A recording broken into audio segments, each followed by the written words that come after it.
Okay, Assalamualaikum dan selamat sejahtera. Nama saya Dr. Hidayah daripada Ayakwas UPM. So, hari ini kita akan adakan satu program pembinaan ilmu, iaitu pembinaan ilmu aquaculture kepada student Tahfiz, Ulul Banin dan Ulul Banan. Okay, untuk program ini adalah program yang kali ketiga kita bekerjasama dengan sekolah Tahfiz.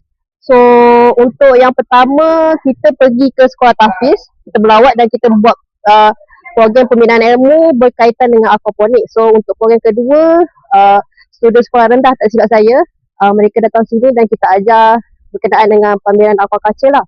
So, untuk yang kali ketiga ni, untuk sekolah menengah, kita ajar juga pembinaan aquaculture, tapi kita akan fokus kepada lebih mendalam sikit lah, macam ajar pasal seaweed dengan seagrass, aquaponik dengan microalgae pun ada juga. Nanti kita akan ada staff UPM yang akan tunjuk dekat bawah mikroskop macam mana bentuk microalgae dan juga zooplankton pun ada juga. So saya harap program ini akan dapat diteruskan untuk tahun yang akan datang, supaya lebih banyak ilmu dapat diturunkan kepada pelajar-pelajar supaya mereka boleh menimba ilmu dan juga menambah minat mereka dalam bidang aquaculture. Terima kasih. Bismillahirrahmanirrahim. Assalamualaikum warahmatullahi wabarakatuh. Nama diberi Ahmad Syafiq bin Sulaiman. Saya sebagai mudir di Ma'had Tahfiz Darul Ulum Banin, Kuala Pilah. Jadi Alhamdulillah kami di sini hari ini bersama dengan para asatizah dan juga 50 orang pelajar, lelaki dan perempuan.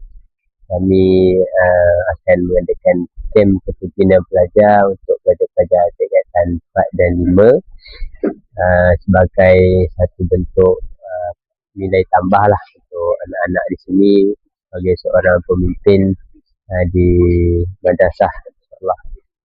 Jadi insyaAllah di sini kami di apa namanya ni, Aquas namanya, UPM, bermalam berkampung di sini selama 3 hari, mendapat pengalaman dan mencari ilmu sebagai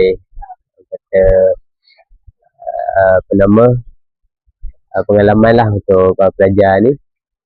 Di samping kita mengeratkan lagi lah hubungan sesama mereka, dan juga kita harapkan anak-anak di sini dapat mengambil ilmu, dapat mengambil manfaat sebanyak-banyaknya sepanjang 3 hari di sini.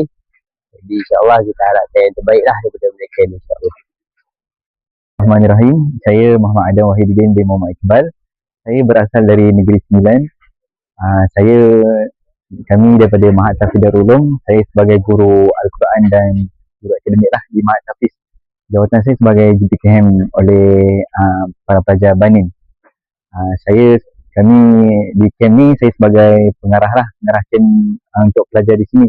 Jadi tujuan kami datang ke sini untuk melatih anak-anak pelajar Tahfiz ni dari segi kepimpinan mereka, dari segi jati diri mereka, dari segi mujahadahnya mereka untuk menjadi pemimpin satu hari nanti.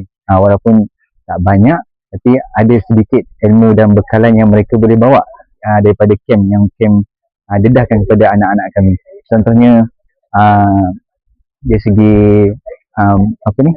untuk mengenal diri sendiri, keupayaan diri sendiri, jauh mana boleh pergi, jauh mana tahapan diri sendiri. Jadi kita nak serba sedikit lah, kita nak mendalami ilmu di luar sini, di luar sana. Jadi insyaAllah akan masuk tu, kita sama-sama doakan anak kita moga jadi pemimpin yang hebat satu hari nanti. Jadi terima kasih, itu saja dari saya. Wabillahi taufiq wal hidayah. Assalamualaikum warahmatullahi wabarakatuh. Bismillahirrahmanirrahim. Assalamualaikum warahmatullahi wabarakatuh. Saya Ustazah Warokiah binti Wan Yahya, selaku mudirah Madulul Banat.